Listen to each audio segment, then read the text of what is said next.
In a world where most people watch movies and then forget about them, these brave heroes join forces to watch them again and then talk about them. Join them in their epic journey as they go back in time, a decade and beyond, to revisit and break down films from a vast array of genres. Do these movies hold up over time? Are they classics? Find out on Retro Movie Roundtable. Starring your hosts, Brian Fry, Chad Robinson, Dustin Melbardis, Nathan Lutz, and Russell Guest. Coming now to headphones in your ears. Welcome all you lords, ladies, and knights to the Retro Movie Roundtable. Welcome to the show where we watch movies and then talk about them. I'm your host, Russell Guest, and joining me today are my good friends and co-hosts, Mr. Chad Robinson from right here in Pittsburgh, Pennsylvania. How you doing, sir? I'm doing well. This is a fun configuration I haven't been a part of too much, so I'm excited. Yeah, and we have, you notice I said hosts with an S, plural. The other host on the line here is Mr. Dustin Melbardis from deep in the heart of Texas. How you doing, sir? Ho, ho, ho, come in and know me better, man. All right, yeah. And that's the appropriate amount of Christmas spirit to have for this episode. So this is the Christmas episode. I'm excited for this, and I told Chad leading up to this we needed to actually do something that had some Christmas spirit in it because Chad and Fry aren't necessarily big Christmas fans, so in years past we've done movies like Ice Harvest, which doesn't necessarily make you feel good even though it's an enjoyable movie to watch. And then Nightmare Before Christmas is on the creepier side of things, so this is our first Christmas movie since like Home Alone, which was a long time ago. So I'm excited to get back into the spirit. So Dustin's got the right level. Chad, where's your Christmas spirit level at? We're in the spirit. Oh. Yeah, you need a visit from the Marley Brothers, I think. So. Yes, we're Marley and Marley. Whoa. Chains. All right. I'm in a good mood, y'all. Chains. Which that sounds super awesome and like tough and like, you know, chains. Anyway. So they say it's better to give than to receive. What is one of the greatest Christmas gifts you have given? Dustin, why don't you take this one? I used to work with some people in their young 20s back in Austen when I lived there, and I learned that one of the young men I worked with was actually living out of a extended stay hotel, and he wasn't getting paid enough at the job we were both working at together.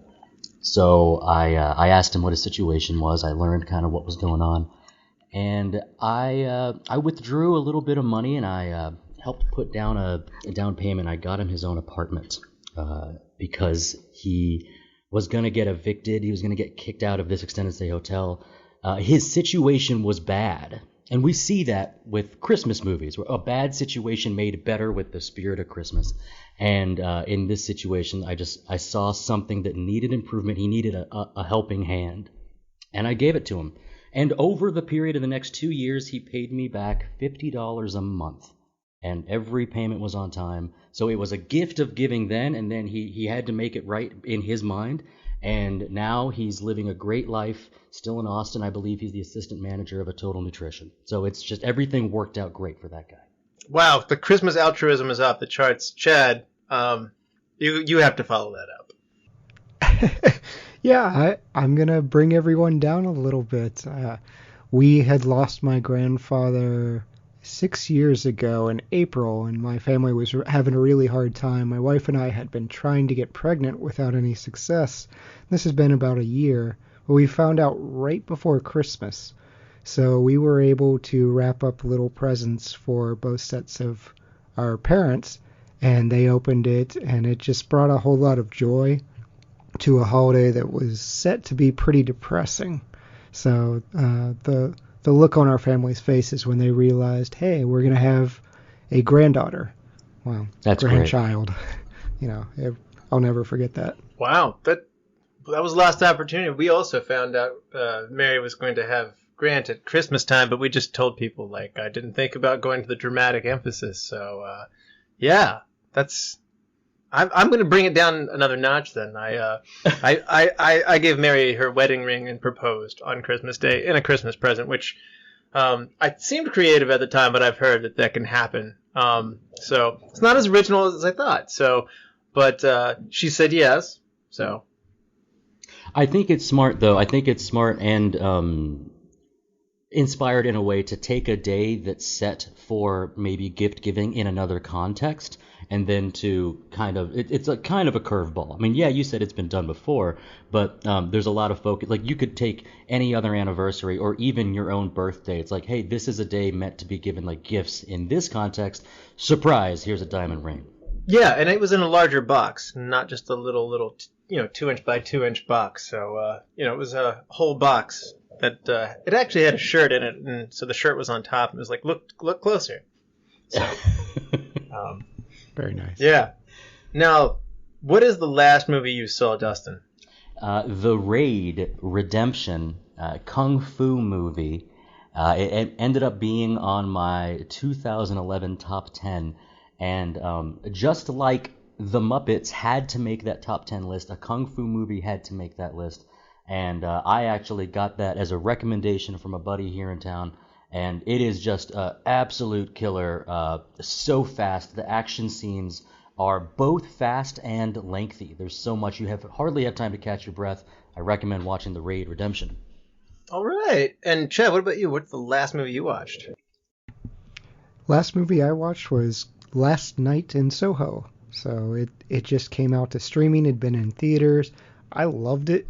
It's a super polarizing movie. It's very stylish, very artsy, but it fit me and I had a good time. Interesting. And my last movie that I saw was The Muppet Movie, which was the movie that started all of this. And I watched that with my little man, and he had to break it into two pieces. He's only two, but he enjoyed it quite a bit, and it's fun to introduce these characters to him. So he also watched today's movie with us, and with me anyway, and it was a lot of fun to see the magic happening again for another generation. So that brings us to today's movie, which is what, Dustin?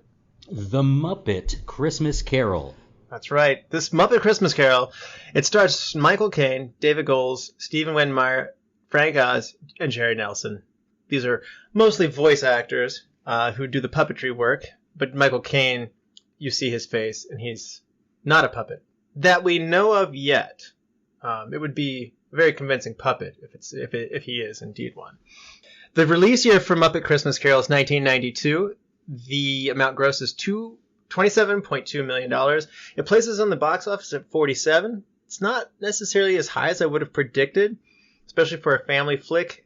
Disney kind of crowded themselves. The number one movie that year was Aladdin, and the Muppet Christmas Carol had to go up against Aladdin. So poor planning on Disney's part to put those so close to each other. And so it comes in behind Stop Where My Mom Will Shoot and ahead of Howard's End. And IMDb gives the Muppet Christmas Carol a 7.7. The critics of Rotten Tomatoes give it a 76%, and the audience score likes it more than those at 86%. So no awards. Surprisingly, I would have thought actually maybe Wardrobe might have gotten some possibility for some awards, but it was overlooked for that. And it did not necessarily smash the box office. It also went up against Home Alone 2, Lost in New York, and, as I mentioned, Aladdin. So it did not necessarily tear the doors off at the box office. I saw it in the movie theaters, though. I did my part. So, Dustin, what was your background with the Muppet Christmas Carol? I also saw it in theaters, and I had a VHS of it growing up. I didn't have too many movies, but this is one that I actually did not have to stream for this recording. I already had a copy because it is a classic of mine. Certain Christmas movies, I think, are everyone's classics, and then certain Christmas movies are like, oh no, this is our family classic. Like, we always watch White Christmas, whereas other families would say, we've never heard of White Christmas, I don't care about singing and dancing.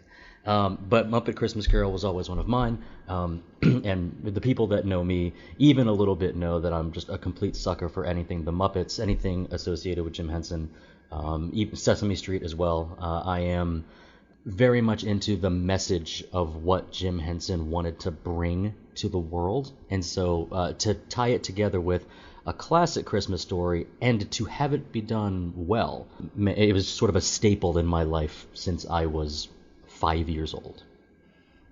Now, Chad, what was your background with it? I've never seen it. So Wow, really? First time? My parents did not really introduce the Muppets to me. It's been something that I've had to go back and watch. I do love them. They also would have made my top 10 list. I think they were number 4 for the 2011 list. So I love the Muppets quite a bit. But yeah, I feel like this movie was something that I had in the back of my memory banks of, yeah, I've seen it. Nope. This was not familiar, so came into it with fresh eyes. You've seen other Muppet movies? Oh, yeah. Okay. Yep. What a joyous present for you to be able to experience this like now. Like that's your own Christmas present for the year, to be able to get to see this fresh. Wow. I'm really glad that we've got that perspective on here because I may have tipped my cards. I love this movie. I also saw this in theaters. My mom took me. We came home and told my dad about it. Also, VHS was purchased, and it became the movie we watched while we put the Christmas tree up. And so I watched it every year, skipping no years, I don't think, and probably having it more than once on some years. So I've watched this many, many times on VHS, and it's still on VHS, actually, is how we're watching it. Well, when you say that like you have it going while you're putting the tree up, I think that's kind of a cool thing about Christmas movies that you rewatch, especially with like a Muppet movie, especially with Christmas movies that have a unique score and their own songs. To where it's not about sitting down and visually experiencing everything, which of course I do every year, but just listening to this stuff is great, especially since Jingle Bells is tired and bad. There are a lot of great songs out there. A lot of Christmas songs are great and are sung in a lot of movies. This movie has all original music, and for me, it's original music that I can just sing at the drop of a hat. So like to be able to listen to this stuff while you're putting the tree up, like I can smell cinnamon in the air, and I can just like feel Christmas with this movie. I would like to challenge your Jingle Bells viewpoint by introducing you to a little act. I don't know if you've ever heard of this music artist, Alvin and the Chipmunks. They do a great job of it. So no. I'm sure they do a great job. You can do a great job at a bad thing, and the thing is still bad. Which is unfortunate because I think everybody, Michael Bublé's tried to do it. Neil Diamond in his famous Christmas album that he had to ask his Jewish grandmother for permission in order to record, he tried to do it. He couldn't do it. Jingle Bells is a bad song, and it's unfortunate that things like Sleigh Ride and Silver Bells are great songs. Jingle Bells is just bad. You can take that to the bank, lords and ladies and knights of the Retro Movie Roundtable. Coming in hot, 13 minutes into this recording. Yeah, I was with you until Sleigh Ride. That is also a garbage song that I had to play in band every year. It's really good for clarinet, though, so that's why I love it. Okay, all right. So this was both of your Christmas movies. Like, this is the go-to? We have more than one go-to, but this is by far the longest-lasting, most consistent. And yeah, I would say this would be the go-to for the family Christmas movie. I mean, now Christmas Vacation is definitely watched frequently, quite a bit, in Home Alone is put in heavy rotation as well as there's things like The Christmas Story, It's a Wonderful Life. These are maybe not every year for us, but it's only a matter of time before they come back on. We watch those again too. So we like Christmas movies. It's a time of year where it's cold, it gets dark early, and everybody's together, and my family all loves movies, so these are things that we enjoy doing with each other. So, but I would definitely say, yeah, the Muppet Christmas Carol probably is that trademark one at the guest house. What's the title of the Rudolph movie? Is it just called Rudolph the Red-Nosed Reindeer? Yeah. So like that's probably number one. Like that one must be watched. Number last is certainly the Year Without a Santa Claus, or the one with the Heat Miser and the Snow Miser. Like that's number last. That's last on the list. But yeah, last. I didn't think to ask that question. Christmas with the Cranks, maybe, or Deck the Halls. Deck the Halls was pretty bad. Oh, the Hallmark. I don't even count that stuff. That my wife keeps making me watch. I can't. So bad, dude. I'm not counting that. Those are like lower budget. They're not playing the same game. So Gremlins is the clear number one. Gremlins is great. It's just It's not disputed. It's So- so good. Anyway, we will be spoiling the Muppet Christmas Carol, which is also the Christmas Carol. So if you haven't, if you're not familiar with the classic story of the Christmas Carol, which you probably should be, but if you're not, Read a book. I was going to say there will be spoilers that lie ahead. So we will be back after these messages. Welcome to the Flashback Flicks Retro Movie Podcast. I'm Ricky. I'm Grayson. And every week we review a movie from the past and reflect on things we missed, things we loved, and things we want to see again.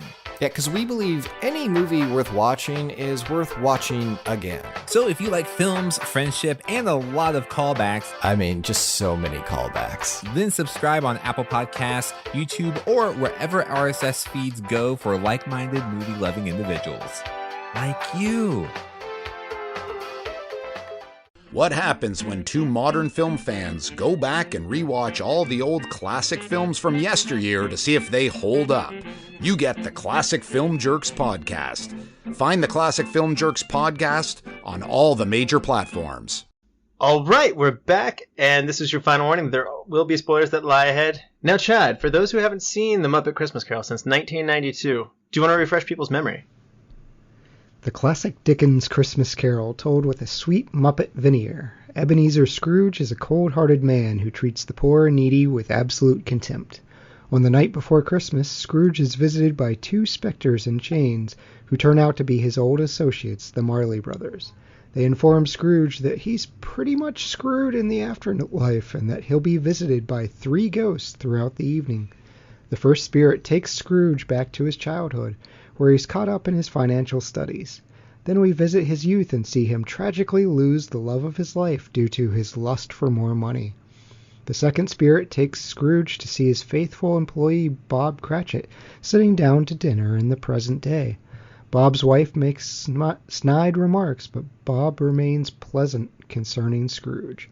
The Cratchits have a young boy named Tiny Tim who is ill and on crutches, but has a heart of gold. We're also taken to Scrooge's nephew's house, where Scrooge observes his nephew playing a guessing game, mocking Scrooge as unwanted and mean. The final spirit appears to be the specter of death and takes Scrooge to the future. There we hear a celebration over a death, which of course ends up being Scrooge's own funeral. Tiny Tim also passes away. Scrooge wakes up from his slumber and vows to change, asking Bean the rabbit to buy the biggest turkey and that there would be a feast at the Cratchit house.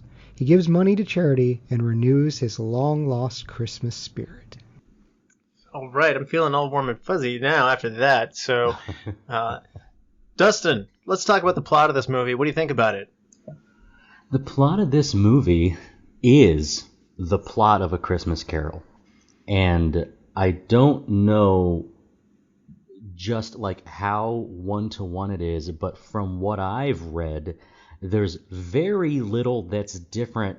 I think the number one thing that's different is that instead of one Marley as his business partner, it's 2 Marleys, just to accommodate having Statler and Waldorf play Jacob Marley and for this movie only, Robert Marley, who are incredible. This plot is a classic story, and I think with a lot of Christmas movies you have turmoil that Christmas saves the day.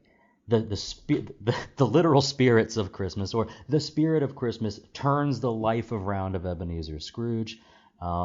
It reminds me that I meant to say that Scrooged is also on my family's list of Christmas movies to watch with Bill Murray, an excellent Christmas movie.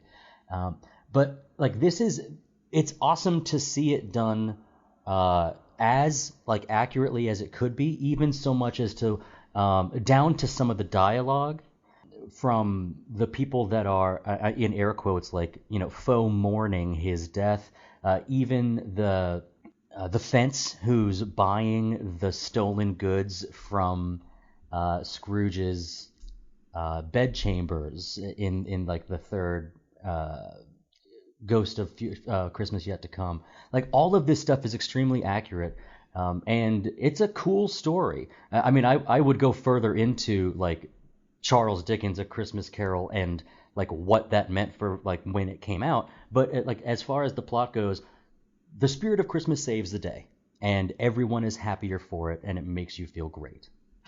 Chad, this has been done, as Dustin alluded to, a lot of times. It's been done many, many times in film and TV. Did we need another version with the Muppets? I am for remaking whatever you want with the Muppets. I know we've had the conversation in our messenger thread of, hey, here's a horror movie that I'd like remade with the Muppets. I don't like The Shining famously, but I think The Shining would be vastly improved with Muppets.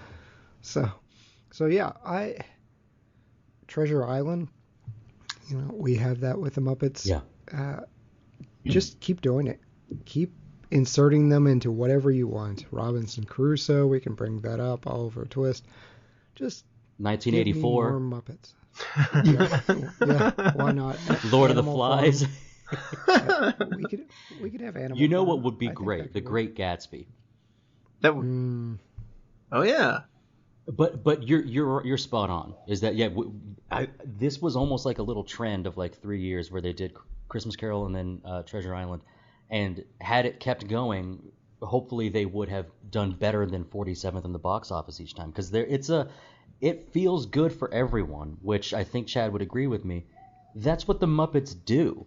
They just make you feel good. It doesn't have to be the funniest. It's often not the funniest. Sometimes the jokes aren't as good as you'd expect, especially with writing nowadays. But it just makes you feel good. And what else is Christmas about? Yeah, it's a strange place for me to reside because Russell has famously banned me from Christmas movies. He went through those lists, and I'm not allowed on them because all this fuzziness and warmth that Dustin is just exuding and gushing over, it makes me just want to... So I hate Christmas music. I largely hate Christmas movies, but there's something about the Muppet touch that just makes my tiny little heart grow 3 sizes. That's a good way of putting it. And I think Dustin touched on it. Muppet movies previous to this, I think it's interesting. They usually have tons and tons of cameos, and I'd say that there's an adventure component that's designed to bring those cameos of, like, everybody wants in a Muppet movie because it's just so fun to pop in. They do well with celebrities, and everybody's kind of winking at the camera, and everybody's kind of, Right. They're having a good time. And that's very much in the spirit of the traditional Muppet show from the 70s, if you've seen it, which is, by the way, is a delight if you haven't. I really recommend it. You might not remember all the celebrities from back then, but the puppetry and the humor and the feel-good vibes that Dustin's referring to, all of that holds up. And so this is a bit of a fork in the road, and perhaps a literal fork in the road if you've seen the Muppet movie. This is a fork in the road because Jim Henson, the creator of the Muppets, the heart and soul of this company that made all these, he dies in 1990 unexpectedly and younger than his time, which is really sad. And so this is kind of a big moment for the family, and I say family in terms of, yes, all of the Henson family, he had 5 children, they're all involved in this, but also the crew that all does all the voice work, the sets, the creature design studio that he had set up that is involved with so many movies throughout the 80s and 90s, the practical effects, the team that make the Muppets happen, which are actually really, really impressive. This is the movie that got everybody back together and said, we're going to keep going without Jim. He would want this. And obviously Sesame Street continued well past Jim's life too, which he would be very happy to see.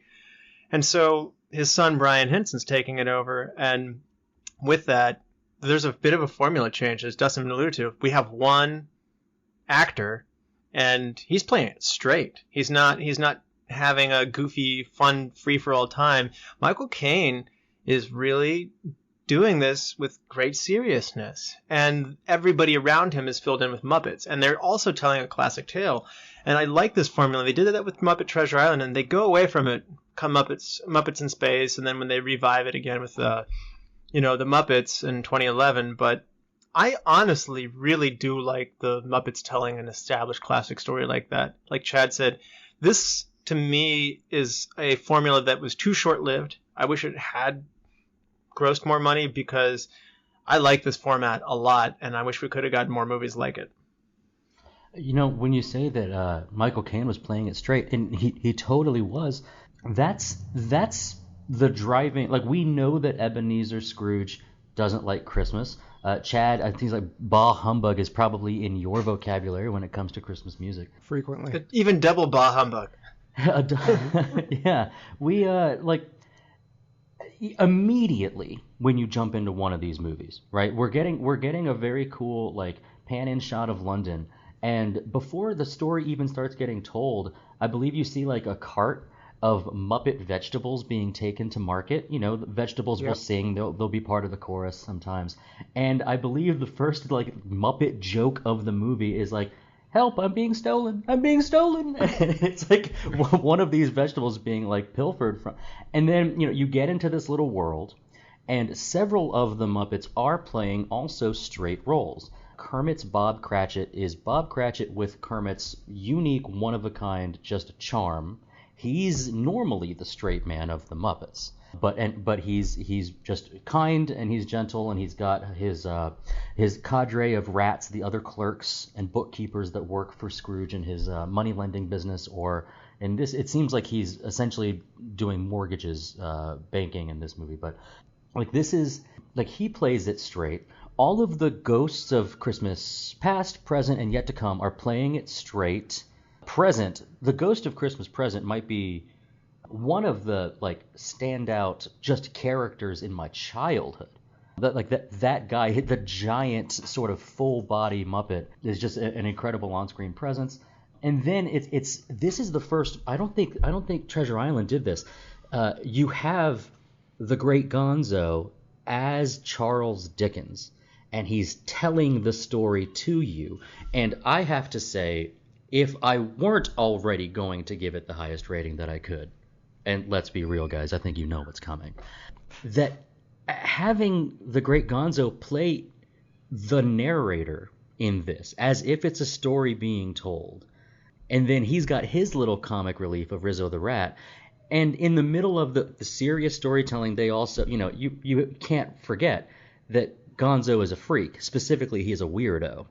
And he does weirdo things in the middle of it. So getting through the plot is easy, and the characters who are meant to, you know, Tiny Tim isn't like a silly version of Tiny Tim.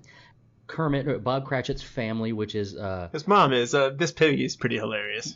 And Miss Piggy is Miss Piggy here, but like her name is Emily, you know, in the movie, and there, you've got the children like. Everybody plays their role exactly as they need to, and then when they need to do something funny, they'll toss in Sam the Eagle as the headmaster to be funny for 20 seconds. That's all he needs to be. And but like as far as, you know, just the original thing you asked me was like the plot of this, it's to a T exactly what it needs to be, and then you just you're surrounded with the charm of what kind of humor these guys bring to the screen. I would say, despite the Muppetry in it, which I love, and is part of the part that elevates this for me, I think it's actually one of the best versions. I love the Christmas Carol story, and I like when they play it straight, and I like all the different versions out there. I like it when they do something creative and different with it, like Scrooge. But I think this is my favorite, and I think you're right, Dustin. I think anybody who's selling it short, this is a good telling of it, even void of the Muppets. And then you add the Muppet warmth and enjoyment to it, something magical happened here. And so I think the fact that Gonzo's literally reading a lot of lines straight out of the writings of Dickens gives it a sense of authenticity that's awesome. I mean, it does transport you back to the mid-Victorian era, and Dickens's writings, you know, and acknowledged and influenced modern Western observance of Christmas, and later inspired several aspects of Christmas that we hold in the cultural association of Christmas. So this kind of goes back into the beginnings of just including family gatherings, having seasonal food and drink, dancing, games, generosity of giving and spirit. This is a really big piece of literature that had a cultural ripple impact generations down the line. And it's so interesting that it is actually a good telling of the story.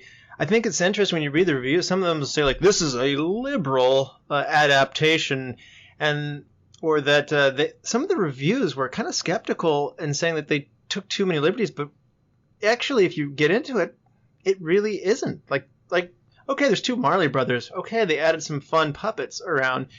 Bob Cratchit worked by himself. He didn't have a room full of coworkers. Right. They added some rats there for comedic influence. I mean, Scrooge's late sister doesn't appear in this movie. He has a headmaster of Sam the Eagle for these parts here.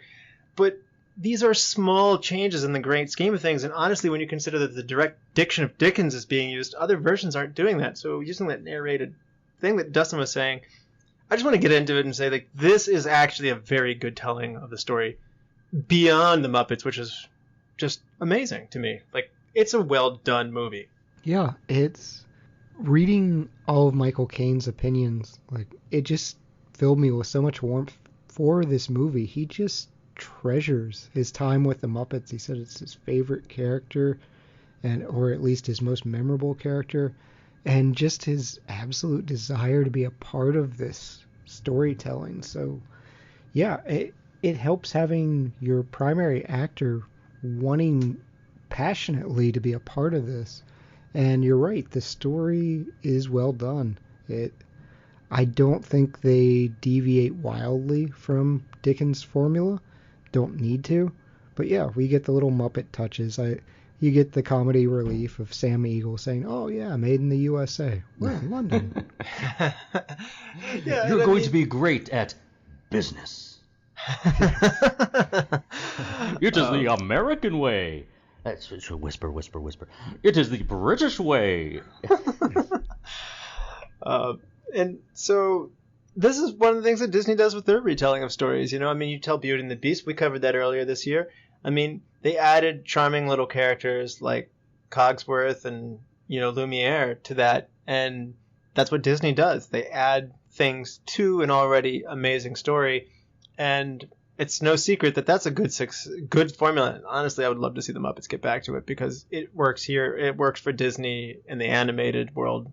So it was the golden age of Disney, and I honestly can see how, while they're making Little Mermaid, Beauty and the Beast, Aladdin, I can honestly see how this would have come out at that point in time. This seems like it is a product, and honestly, this is new for Disney taking over the role of the Muppets. Jim sold the Muppets to Disney before they were buying everything because he just wanted to focus on the creative parts of what was going on, and he was ready to change his life, and unfortunately he died right as that happened. So it's unfortunate that did happen, but this is a Disney formula, and this is now a Disney property here, and it's just interesting how that all reflects.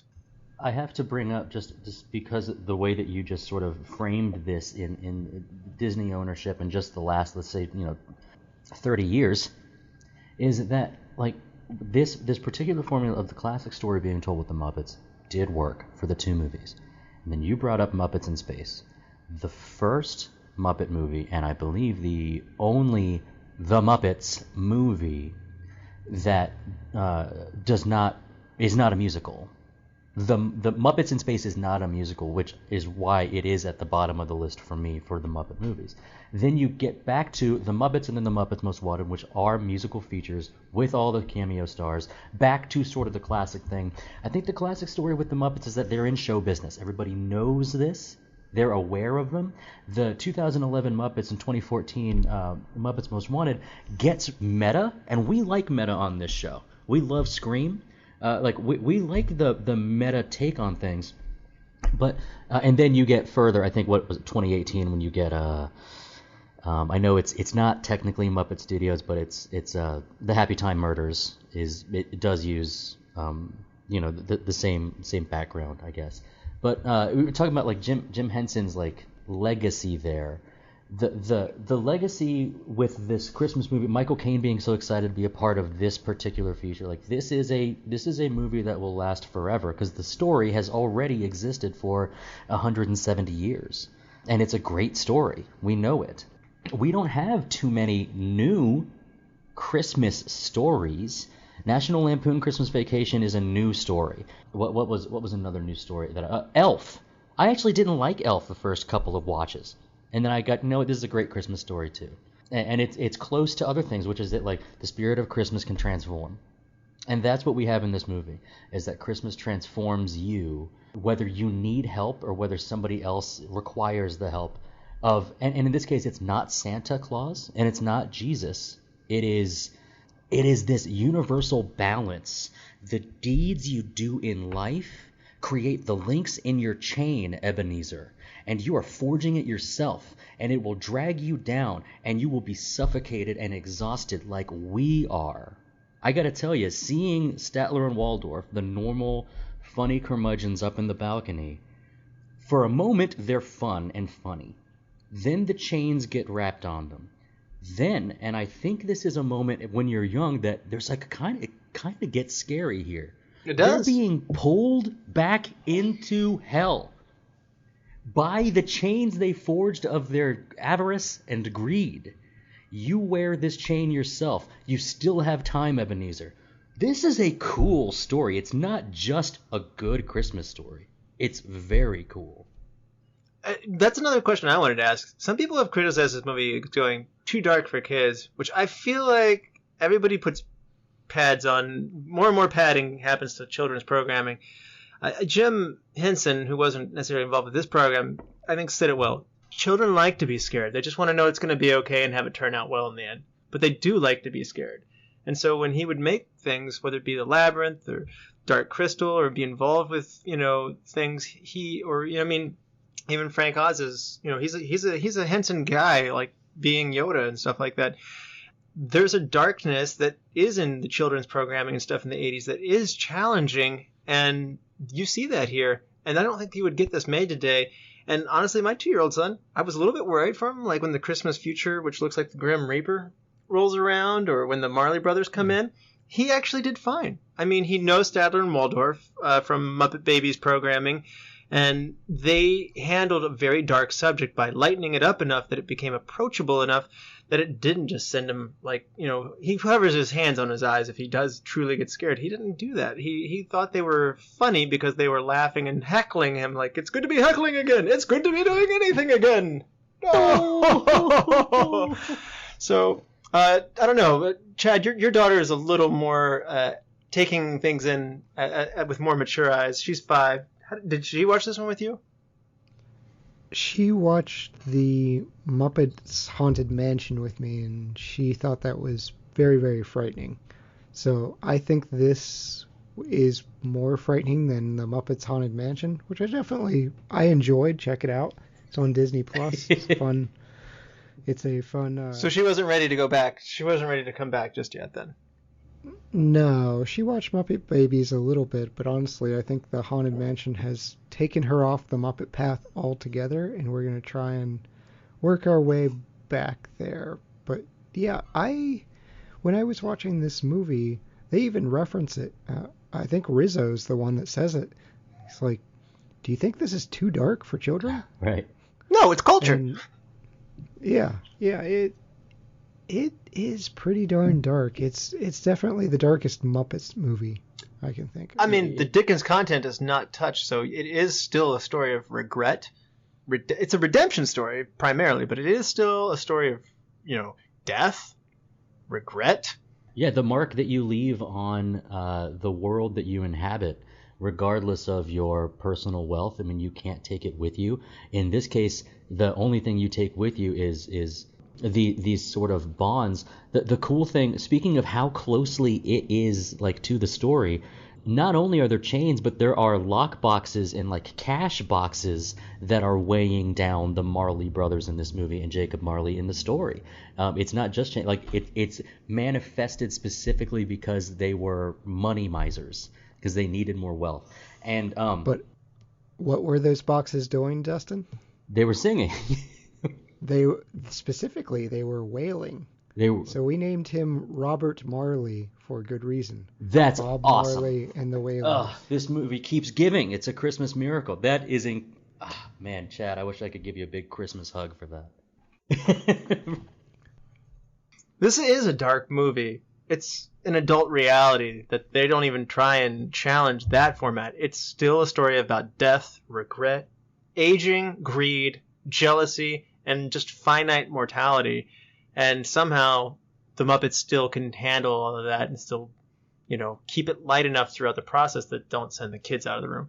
And it didn't scare me too much either when I was, when I saw this, I guess I would have been 7 when it came out. So I was a little bit chilled by the Marleys and by Christmas Future, but they don't live there for too long, and things do get better. So it also wasn't my first time through Christmas Carol. I had seen other darker, more dramatic performances of it, so it also helps you to know where the path is going. But I myself wasn't too scared of it. So I find it interesting that I'm always find it interesting when parents get too worried whether their kids or not, or is it too dark for kids. And if it scares your kids, then maybe you just wait a little bit longer. Every kid's different, but I feel like more and more and more today, everybody's very, very protective with children's programming, and I feel like they're not very challenging as a result of that. And I think that's sad. They realized they crossed the line, though, in this movie. They cut a song, and it's a Martina McBride song. Martina McBride is an incredible singer, but it's Belle's song, where she's singing When Love Is Gone, and man, that is depressing. I actually checked out the music. I'll come back to that one. I'll come back to that one. Yeah, and also the Muppets can't hang for the whole movie. Once we get to the Ghost of Christmas Yet to Come, Gonzo and Rizzo peace out. They tell the audience, this is a little too creepy for me. Yeah, we'll see you at the finale. And they disappear into the mausoleum. They're like, we'll just let you handle this scary part, which is scary and sad. And I think the part that is sad, speaking of accuracy, there are specifically people that the only reason they would go to Scrooge's funeral is if they have lunch provided. In that same scene, or similar, very adjacent scene, Old Joe is the name of the fence. The seamstress, or the chamber maiden, and the Undertaker are all the people that do steal the items from Scrooge. So that is accurate. And then you have Tiny Tim, who this is something that, without revisiting the original story, having Kermit's nephew Robin play Tiny Tim in this movie does pull up the heartstrings a little bit too. Like, everyone loves Robin, little cute little frog. And you know that if he's playing Tiny Tim, you know what's going to happen to him. Or at least what the story would foretell, what Christmas Yet to Come will bring. I see a crutch in the corner and an empty chair. It's not just dark, it's sad. And it's supposed to be. And Christmas I'm with you guys here, which is like, a movie like this can show you how bleak things can be. I mean, in It's a Wonderful Life, the dude's about to jump off a bridge. I mean, we have Christmas movies that touch on dark situations, and then whether it's an angel or Jesus or Santa Claus or Jack Skellington saving the day, that's what this movie's about. So take me to the deep end. But like you said, Russell, bring me back safe. Brian Henson said you need to go to those dark places, even with kids, because the ending can't be fully as joyous as it is if you don't. The Cars franchise is doing really well, and it is the least offensive, scary movie ever. There's some dramatic drop-offs after the first movie, though. I would question the integrity of that series, but yes. Yes, toys. They make billions of dollars of toys. Pixar is just like, yeah, we don't care. We made a great one, now toys. Yeah. This is the first movie where Kermit is not the lead role. Michael Caine is. So that's a change of formula as well. And as I mentioned, Jim Henson's death, he's also Kermit's voice all the way up to now. And so Steve Whitmire, who was involved with the production, so he's not like an outsider or anything like that, is kind of promoted into the role of Kermit. And he was really nervous to take over the role. And he was having doubts even going into the production. And he had a dream where Jim Henson spoke to him and reassured him that these feelings would pass, and you're the best person to do it, and good job, good luck. And that dream was what gave him the confidence to go on and do the part, and he's still Kermit to this day. So personally, I don't detect a huge difference in the performance of the voice of. So credit to Steve Whitmire, it felt like Kermit still. It's also like, for this movie in particular, he doesn't get excited. His character is calm, collected, and he's got to take care of his family.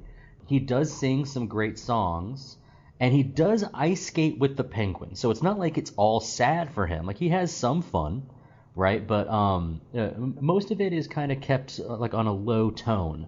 So, and you hear some of Kermit's signature just sort of contemplative noises. Oh, Emily.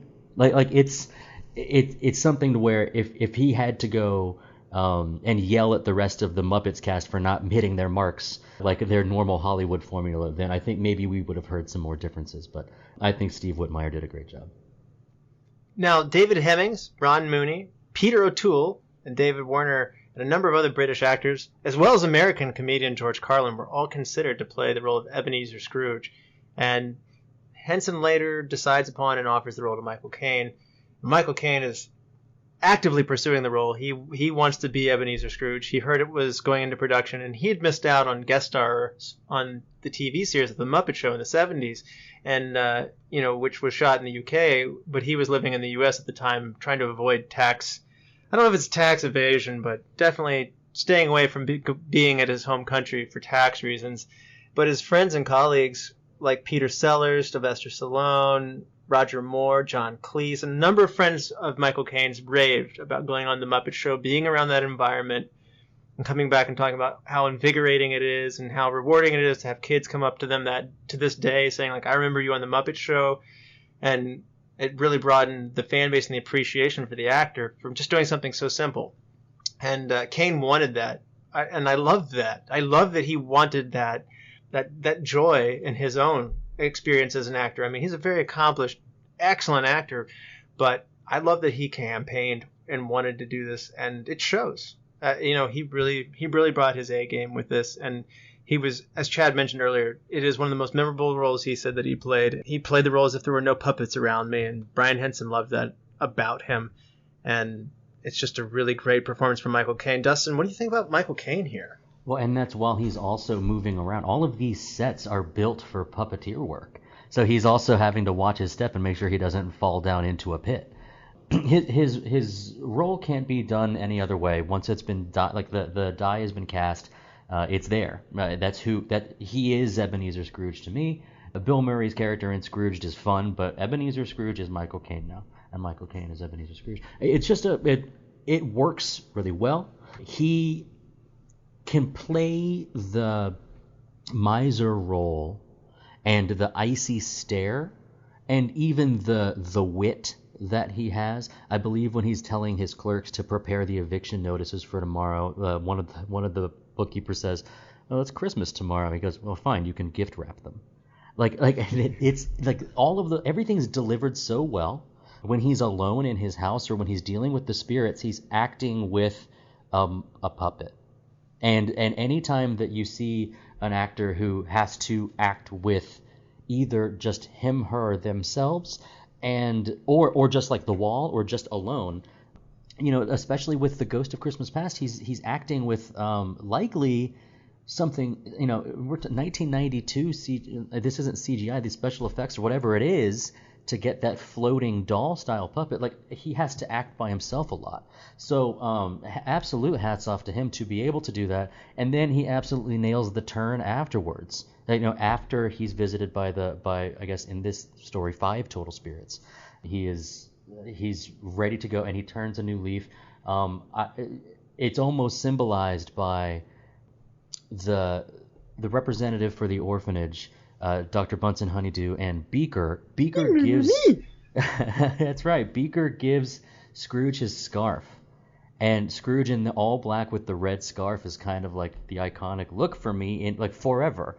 And he's smiling and he's happy and he's singing. His singing voice, it is him singing. Like is He's it not a great singer, but I like is that it a home he's run? No, but he's happy and he can see it. There's a joy that comes to whether you have been a guest star on The Muppet Show, been in a Muppet movie, or even if you just did 2 minutes singing about the letter K on Sesame Street. It's a part of your career that you can just say, yeah, I am Muppet adjacent.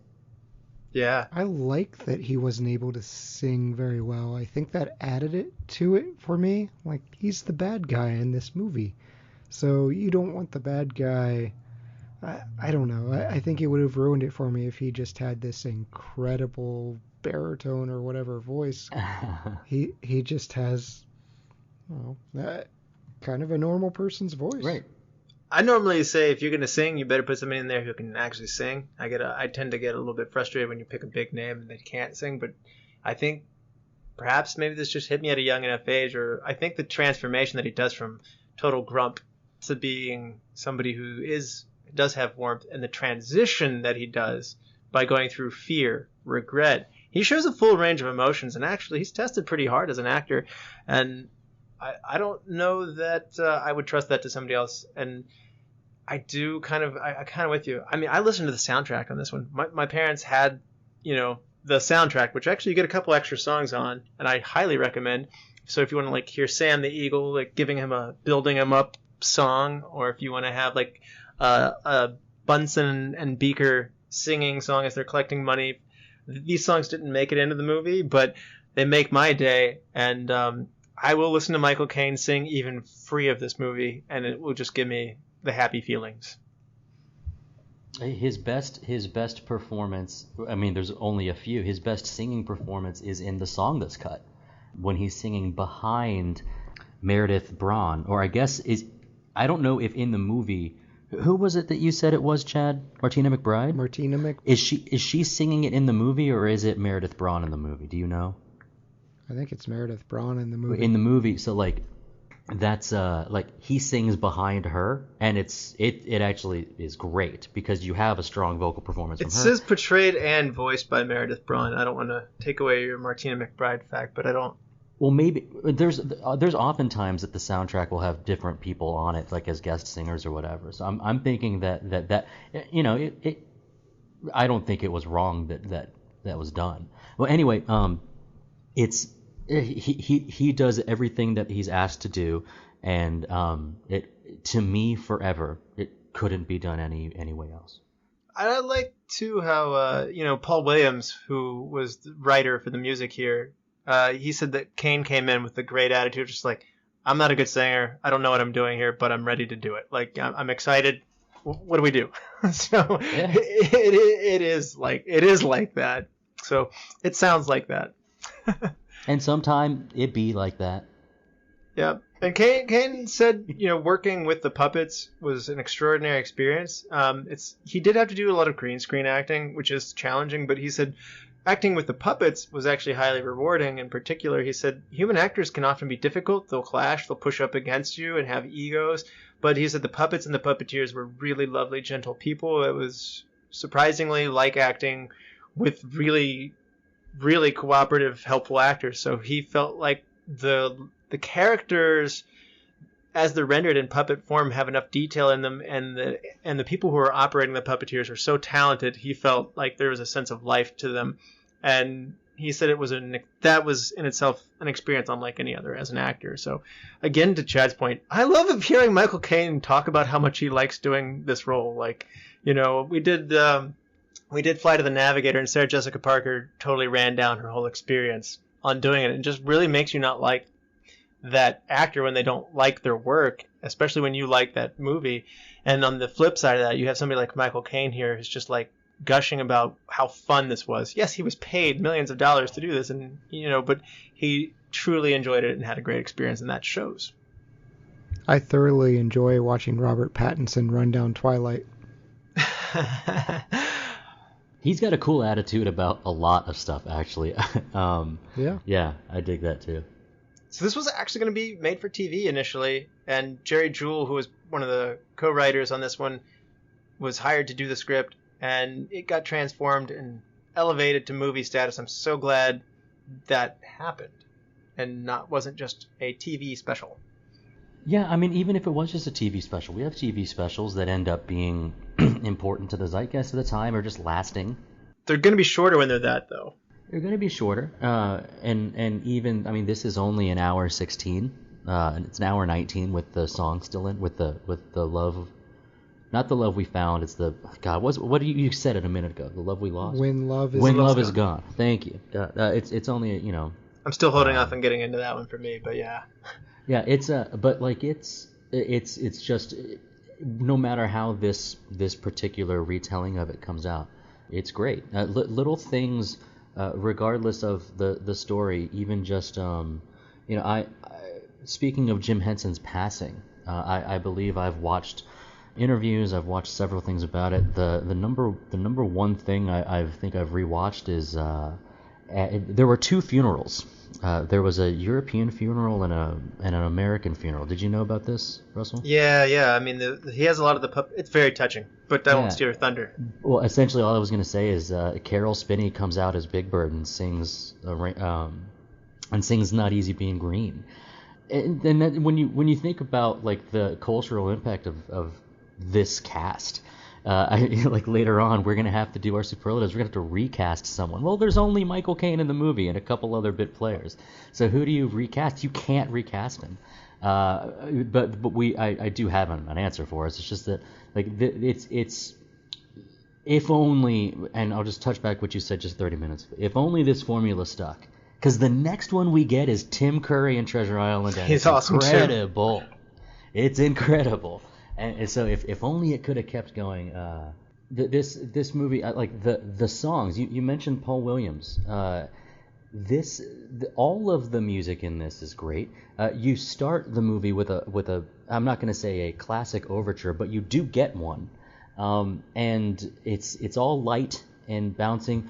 The only times that it's not, it's really well done. There's a very deep, whether it's cellos or basses for The Ghost of Christmas Yet to Come. All of his movements are accompanied with stuff. The closest musical, like, not cue, but the closest musical influence I can think of is there was it's actually a Danny Elfman score, but it's to the video game Fable from like 2001 or something like that, from a while ago. But Oakvale, there's some very ambient string music, and especially in some of the darker scenes, like the music in this is so well done that this is actually one of those I don't have the soundtrack to, but I think I got to head to work in about an hour, so I think I know what I'll be listening to on the way. Yeah, and don't make Animal play the triangle, because he can't take it. I was so sad for him. I love Animal's thing about having to. I mean, we see him on a leash sometimes, right? Yes. Floyd Pepper will hold his leash sometimes. He's not on a leash in this movie, but having to play the triangle and let's give kudos to the how close Fozziwig is to Fezziwig. Yes. Like at the Fozziwig Christmas party. I love that scene. It's a great scene. You get to see, sort of teenage Ebenezer and meeting Belle for the first time. You get to see the two Marley brothers alive. Like that speech was short. It was stupid. It was stupid. It was dumb. It was short. I loved it. Like that. That's all of these little snippets. Swedish Chef was there too. I do have an issue. Yes, Swedish Chef, of course. If I haven't said it before, one of the few Muppets, if the only Muppet, who actually has human hands. Work. That's right. Every other hand has less than 5 digits, or it's covered in felt, but his hands are human hands.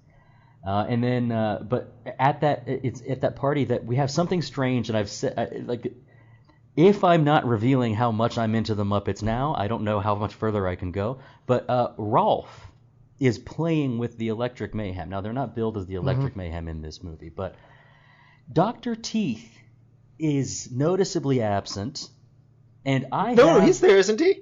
Well, that's the cast list says he's there. I don't know where he's at, because he's there with the band, and so is Rolf is playing piano for the band. He does not get any speaking lines. He doesn't get any speaking lines, but he's present. If they're both playing piano, cool. Rolf is typically known as the classical pianist, whereas Dr. Teeth is kind of like the rhythm section pianist. I get it, but like in that scene, like that's just one of those things to where like I'm not gonna say it distracts me, but I'm just like, what are you doing there? You should be swapped. But yeah, just another small little scene right in the middle of the movie that's just perfectly well done, put in there. You get the little meet cute with Belle. It's nice.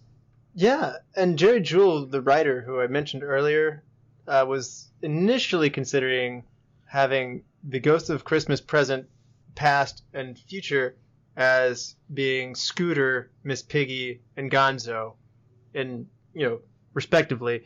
And that idea was scrapped, and then they go to having these actual spirits there, which, again, they made all the right decisions here. So having Gonzo go back to being Charles Dickens was a great decision. I want to hear what Chad has to say about that. It was the great Gonzo for the Ghost of Christmas Yet to Come. I kind of think Piggy would be a great side commentary and with snide remarks observing Scrooge and present. It's like, they don't like you very much, do they? Like, she would be fun. And Scooter, he's just absent. This bothered me. There's a reason for that, unfortunately. So no, there's no good reason. Well, Scooter in here. The guy who plays Scooter, or the guy who does his voice, Richard Hunt, had AIDS and he was dying. And he died. Actually, sorry, he died even before this movie came out, but while it was being made, he had not died yet. So, like, whereas Jim died and they passed over Kermit to Steve Whitmire, Richard Hunt was not well, and so Scooter, Sweetums, and a few other of his creations are not present in this movie because he's sick. So there's a reason for it, even though it's sad. They never really had it. Like, I think Scooter has been voiced by the most people of every single Muppet ever. Like, they couldn't find a proper guy to do him afterwards. Scooter's also like his role as like the gopher, like kind of the backstage manager guy. I don't see him mystical at all. I don't see him doing the Ghost of Christmas Past, unless it's essentially just bookkeeping, in which case I guess maybe that makes sense. But I think the best of those three, and I'm glad they did what they did, the best of those three would be Piggy as Christmas present. But the Ghost of Christmas Present is so good the way they did it. And I don't think a song, Piggy-led songs can be good, but I don't think wherever you find love, it feels like Christmas can be done with Piggy's normal style. She's got a style, and it's glam and it's bright. And I don't, but I really like the and honestly the way that they age Christmas Present in the time span of a day. I mean, he's got 10 minutes of screen time. I love that he has short-term memory loss too, because he's so part of the present. That's such a creative idea. Did I already tell you that? You did. It's great. You did. It's great. And also he's so gregarious that he actually brings up a little bit of Scrooge has wit and humor, right? I have over 1,800 brothers and sisters. Imagine the grocery bill. He brings out the great. You've got an incredible dance scene in the middle of the square with him. He does, I think. He changes scale, which is really magical too. That is magical and cool. He gets down into the little mouse hole and kind of parties with them for a little bit. I am glad to say that eventually the Mises get cheeses in the end of the movie. They are remembered, and everyone has a nice little happy ending there. But Christmas Present blows it out of the water. Of the three ghosts, Christmas Yet to Come, I know what Muppet Creature Workshop can do, and that particular Reaper style Muppet, I would love to see that done differently somehow. I don't know how it could be done. I thought it was so chilling. The obvious answer to me is using Dudley. Yeah. He wasn't around at this point in time, but that's who I imagine, that kind of dark humor. Dudley, Uncle Deadly could work. There are a couple of other Muppets I think that could have worked, but the Reaper is kind of like the picture I think people have for Christmas Yet to Come. But I just think it was stiff. Like, if it's surrounded by fog, it looks great. But I think the Reaper style ghost is stiff, especially when you know what else they can do. But that's such a small criticism. Chad, how do you like the rendering for 1840s London here? Yeah, I loved it. I was impressed. I know that Michael Caine said he came away impressed with Brian Henson, and everything that they did. Jack the Ripper could have been part of this scene. It would have been a very darker movie, but it conjures up those images of Dickens's London. Yeah, this was shot in the Shepperton Studios in England, so it was an English production, but I love this set design. these little weird, distorted, skewed perspectives are interesting. And it's done at a scale where it's not so big that the Muppets don't feel like they're at home in it, but it's big enough that Scrooge and the Michael Caine, the real actors, don't feel out of place either. They hit the sweet spot as far as that goes. And, you know, again, those angles gives it this feeling of this tightness that the Industrial Revolution, which is when this takes place, would have happened. And so that cramped feeling of those poverty-stricken Industrial Revolution streets are really interesting. And then that's also contrasted by bright colors of what they're wearing as well. And I just think that that turns the attention on the brightness of the Muppets and the wardrobe. And that's another thing, like, you know, Victorian times, I mean, we always think about it being kind of drab and stuff like that, but they did have a lot of bright pop in your face colors and stuff like that. So, and patterns especially. So they took a lot of detail in this, which sadly, unfortunately, I don't think people fully appreciated. I do, watching it for sure, and I'm glad they did all that. It's impressive set work. I rewatched Dune for last week's podcast, and while there are some great costumes in that, there are some bad ones too, and there are no bad costumes in this movie, I tell you what. I mean, even some of the things that like little old Rizzo has on, like there's a lot of detailed little embroidery on his smock, and I mean, they change coats as they move through this more than you would be first aware of. I mean, it's very impressive to see the level of detail that, yes, the human actors are put into the period, but I'm more impressed at how much work they did for the Muppets themselves. Because it's very impressive. Polly Smith was the head of the costume design on this one, and I just got to give her a huge shout out here. I mean, they put little buttons. They had actual pockets, like that you could put things into. They're made with a whole lot of care, and this is part of what Michael Caine was saying. Like, there is a real sense of life to it, especially when performed by these pros who make the puppets come so to life. The Ghost of Christmas Past effects were created by making a special puppet that was operated in a tank of water, and then that was green screened into the movie to make it look like it was floating around and gave that very fluid motion to it. So very cool problem solving for something that didn't have the benefits of having the computer animation that we have today, which would make something like that far easier. But I just think it's really amazing how somebody like that gets through solving that problem to visualize that. I think it kind of threw me off to see the Ghost of Christmas Past floating in that way. Now, as we're talking about Muppet special effects, we've seen some incredible things. We've seen Muppets ride bikes before. And if you look behind like the story of how they've done it, like they did it. It was practical how they did it. And there are other little things, but even just seeing Kermit the Frog standing and you see his legs and a shooting star passes by, which was an homage to Jim Henson. Like, that's cool to see. The small amount of effects they do to have, like, him do a twirl and, like, have one foot up as he's skating is good. Other things, you know, if they were made nowadays, they'd be done a little better, like a little swirly backdrop to move through the future, the past.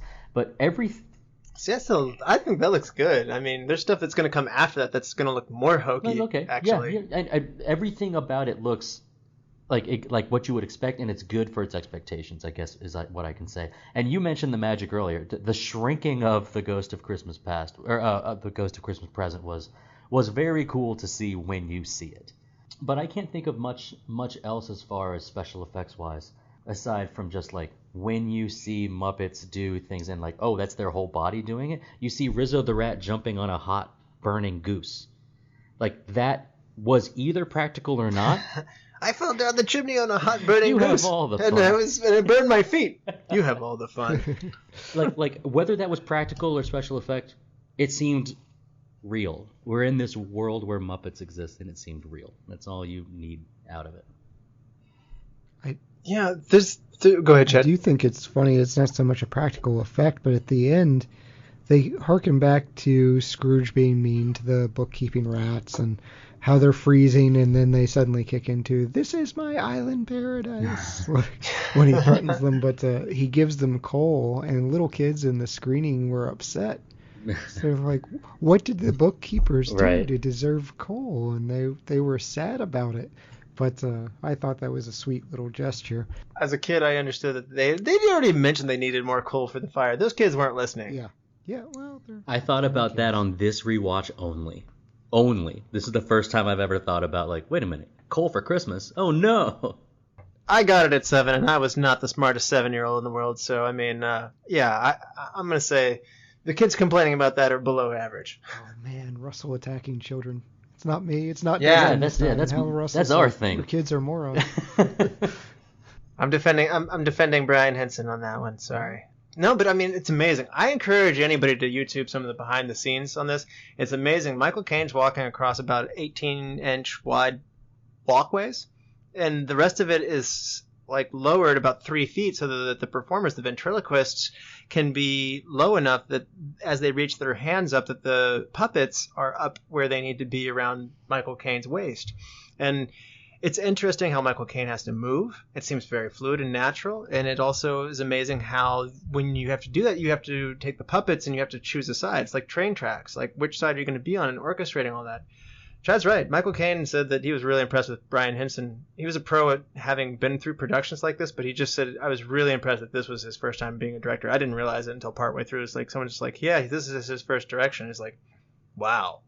So a very skillful filmmaker, and Brian said that he liked to do something with every movie. They liked to push the limits of what they could do with the puppets. And for this one in particular, they really wanted to have Kermit walking down the street on 'Tis the Season, and to make it look like he was walking down a snow-covered street with his nephew Robin on his shoulder playing Tiny Tim, and to show him full body, they had 10 puppeteers going at one time. They rotated a green painted drum so that Kermit's would, sorry, not green painted, a drum that was painted to look like a cobblestone street. And so that when they put the puppet feet down, that it would hit the road, but the road would actually be rotating and the puppeteers would be moving forward with it. And all those puppeteers have full body suit, including face covering, green mesh, so that they can be removed from the film, and then that film is overlaid with the other films of the matte painting of the background.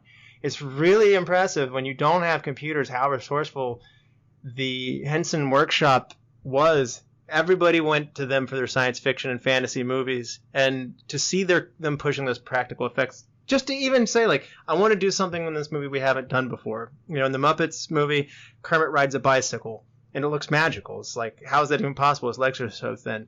Same thing here. He has 10 people just to walk down the street, and it's just because they wanted to push their craft farther, and I admire that about them. Forgive me for what I'm about to say if it sounds too sappy, but you can't accomplish stuff like that unless you care about your product. You care about what you're putting out into the world matters to the people that are, you know, experiencing it. You mentioned, like, who's in the family. When it comes to the Muppets and the United States, we're all in the Muppets family. Like, they care about everyone. It's for everyone. And I would even push it to worldwide. Like, it is, they care enough to have, that could be done with some type of effect. But to put in that effort that you just described, that's out of love. That's out of love for the product they're making. And nothing, you know, you can't say more than that.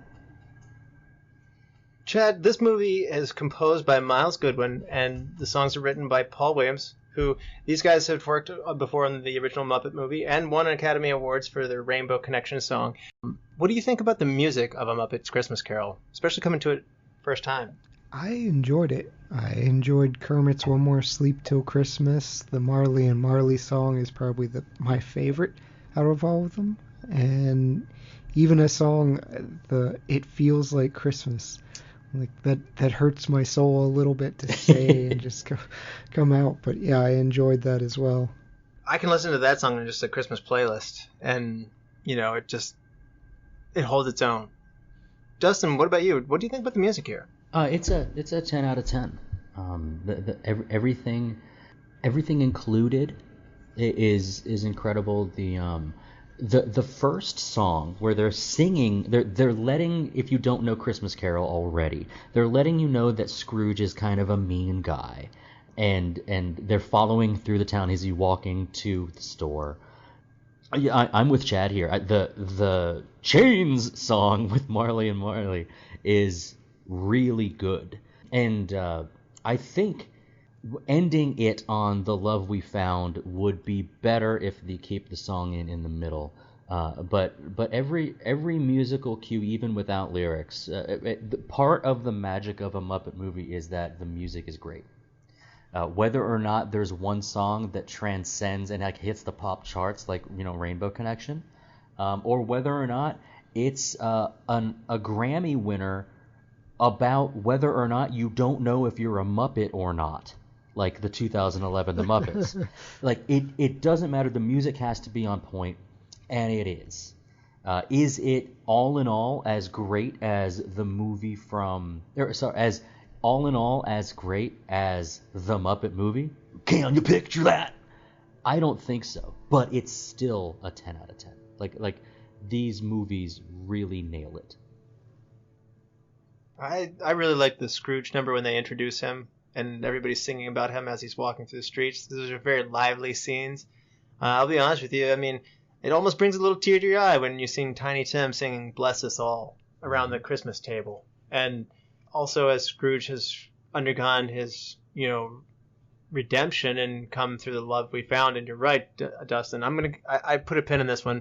The love is gone. I'm upset that it was removed. I saw it in theaters, and I didn't obviously know what I was missing. But when we got the VHS, obviously it was there, and it felt like it had to be there. And Brian Henson felt the same way that you feel. He feels that taking it out lessens the strength of the love we found later. It's a counterpoint to it, and it's a change in Scrooge as a character. And it's, first of all, it doesn't overstay its welcome. It's about 3 minutes. It's not even, I don't think. And it's okay to feel sad because Scrooge has hurt himself by being mean and cold. And it's good to feel that. And it's a beautiful song, and it's well performed by Meredith Braun. And you are right, Chad. Martina McBride is the voice of the soundtrack. If you were to buy the soundtrack. So, unfortunately, Jeffrey Kazensberg of Disney Studios was one of the producers. Felt like this was just not appeal to young viewers, and he thought it was too boring, and they had it scrapped. And unfortunately, it seemed like that original film, was lost. And so, subsequent releases are very patchy. The VHS has it, and the DVDs that are converted, the full screen has it. Widescreen does not. My copy is widescreen. Yeah, I know. I'm normally a widescreen snob. I want to see everything, and I'm sad that isn't there. But in mid-December of 2020, Brian Henson found the original negatives and of that removed scene, and he can now have them reinstated back to the film. And he hopes that for a 30th anniversary in 2022, he's hoping to have them put back in for Blu-rays so that it can be put back in there, or at least be in a director's cut. Yeah. I mean, it's very jarring because you can tell where the song was supposed to be. And it just feels like something is clearly absent. Even during that scene when I didn't know the song was cut, I was like, what just happened here between Belle and Scrooge? Yeah. Rizzo's crying, and it makes sense after the song. Doesn't really make that much sense, without it. So, not only is his name hard to say, but Jerry Katzenberg of Walt Disney Studios, you're bad at your job. Stop telling Brian Henson what to take out of his movies, because he's a good director. I gotta tell you, this is the craziest thing, and I didn't remember it until I was kind of like prepping for the show. When I was a kid, I would fast forward through the song. Oh! Even though it's a favorite of mine, if I were watching it by myself, I'd fast forward it through that song because it made me sad. Yeah. All right, superlative time. You guys ready? Absolutely. Oh, yes! Dustin, who is your MVP? Miles Goodwin and Paul Williams. It was the last question you asked, but how do you like the music? Well, you love the music because it's perfect. They did a great job. So the writing, the lyrics, all of it was as it needed to be. And then the score for the rest of the movie was just fantastic. They nailed the tone of each scene. Well done, y'all. Chad, who's your MVP? Michael Caine. I think when an actor really has passion for a project and his commitment to treating it like a Shakespearean play instead of winking to the camera and acknowledging the Muppets, it's just such a wonderful twist on this movie. Those are great choices, and I'm glad you both picked them. I was really close to picking Miles Goodwin and Paul Williams myself, but as I read through this just to see that the void that Jim left and how Brian stepped up to keep the show running and to keep this tradition for future generations, and how he did it so aptly. I gotta say, Brian Henson gets my MVP, but Miles Goodwin and Paul Williams sure did do some great music, and I would certainly more than give a nod to them on this one. So I like Dustin's pick as well. Best Supporting Actor, Dustin. Meredith Braun. There's not many other actors aside from our Muppet performers. She's got such a lovely singing voice. It reminded me of the very first actress, the very first actor/singer that to ever perform as Eponine in Les Miserables. There's a very particular type of like mousy soulfulness in a movie where there are actually mice. Like her voice is just great, and so I'm giving it to her. Yeah, between the wardrobe and her look, she just felt like she stepped out of a time machine. Wow, yeah, good point. Chad, Best Supporting Actor. I will never not pick Stadler and Waldorf. I've loved them since I was a little kid. They have the best lines, and in this case, they have the best song. So Stadler and Waldorf / Jacob and Robert Marley. Chains! So the theme here with me, my Best Supporting Actor is going to also go into filling Jim Henson's gigantic shoes, and that's Steve Whitmire, who does Rizzo the Rat as well as Kermit the Frog. And he's all over this movie. And so he gives you the feels, he gives you the laughs, and I'm going to give Stephen Whitmire. Yeah, nice. Hidden Gem, Dustin. For me, I think it's always cool. In Treasure Island, you've got several of the pirates are Muppets from the past. You don't normally get Sesame Street Muppets on like any of the Muppet movie stuff. Big Bird makes an appearance sometimes. But my hidden gems are New Zealand, Bean Bunny, The Penguins, Pops, Wonder McMooch, Curly Twirly, Mudwell the Mud Bunny, and the Ink Spots. All named Muppets who are just bit characters in this movie. Well done in the background, y'all. That's very close to mine. That's very close to mine as well. Bean Bunny's good. Yeah. Bean Bunny shines of all of those. Yeah. Chad, what's yours? Hidden Gem. So Dustin mentioned the appearance of Sesame Street characters, but I'm going to talk about a Fraggle Rock character. Sprocket the dog is in the background, and so that was something. I wasn't so much a Muppets when I was younger, but I watched a lot of Fraggle Rock, so it was cool seeing Sprocket. That was mine as well, and I like the Fraggles. I like Sesame Street, and I like anything Jim Henson touches, pretty much. Yeah. My recast, Dustin. This is difficult, but I think the movie changes completely if you do it. But if you had to pick a Muppet to play Scrooge, would you pick anyone else besides Oscar the Grouch?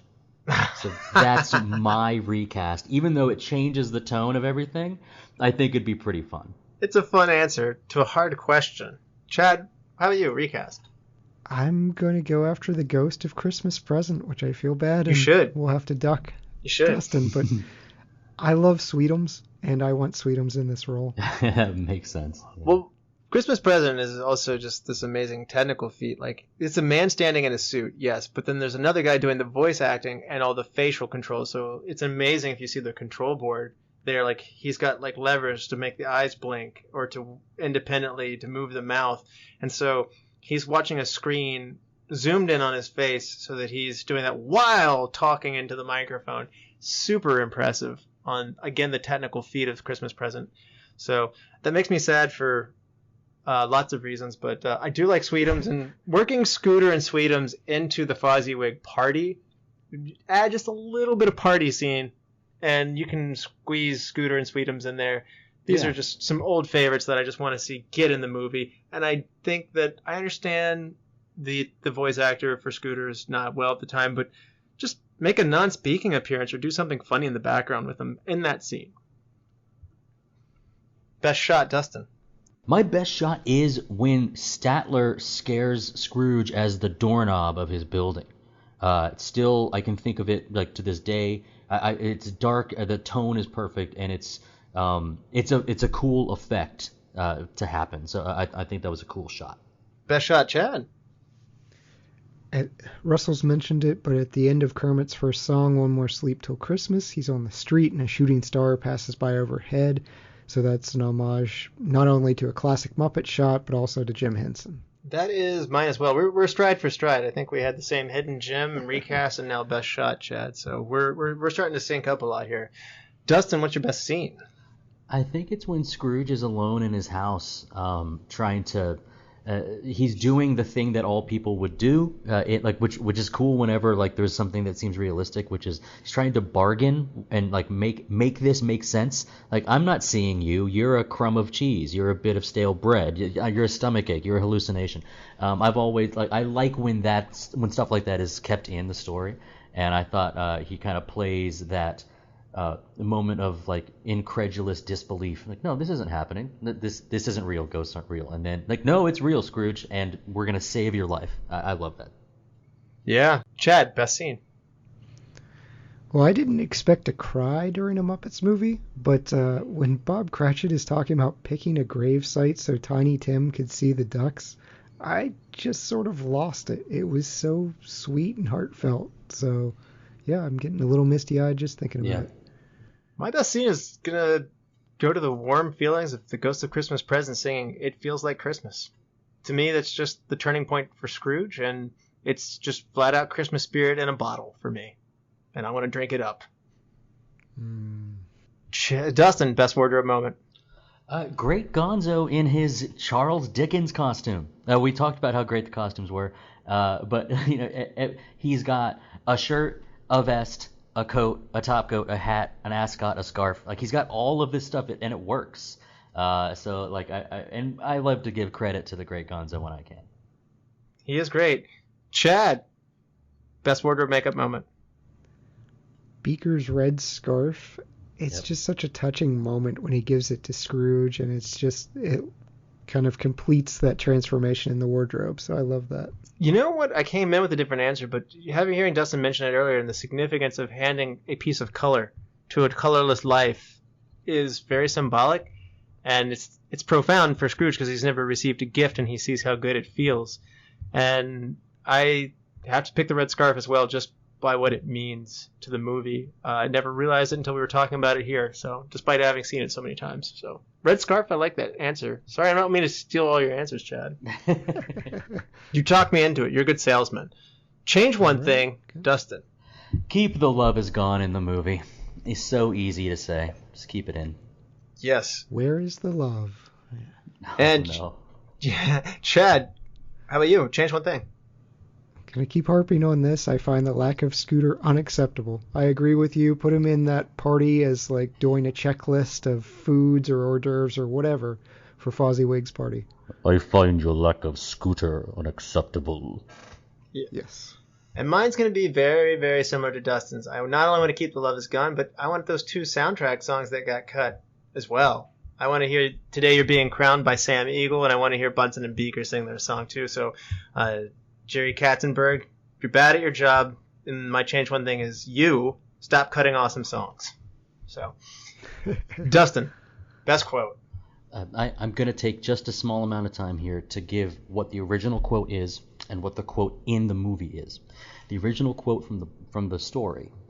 There is no doubt that Marley was dead. This must be distinctly understood, or nothing wonderful can come of the story I'm going to relate. Move to the Muppet movie version of it, right? The building was a dismal heap of brick on a dark street. Now once again, I must ask you to remember that the Marleys were dead and decaying in their graves. That one thing you must remember, or nothing that follows will seem wondrous. Why are you whispering? It's for dramatic emphasis. Oh. So like they punch up this incredible line, then they add in Great Gonzo and Rizzo being silly at the end. Like it's incredible. I loved it. Yes. Chad, best quote. My speech. Here's my Christmas speech. Ahem. Thank you all, and Merry Christmas. That was the speech. It was dumb. It was obvious. It was pointless. No! It was short. I loved it. Yes. And Chad mentioned mine earlier, but I got a huge crack out of it as a kid, and I still do. And we can't do the bookkeeping when all our pens have turned to icicles. Our assets have been frozen. And Scrooge is, how would the bookkeepers like to suddenly be unemployed? And the rats all saying, heat wave, this is my island in the sun. Yeah. Yes, I love animated, cartoonish things like that. And I also really love nod to the, how do you know everything that's going on up there? He's like, because I'm omniscient. What does that mean? I know everything. Oh, look at you, Mr. Hoity-Toity.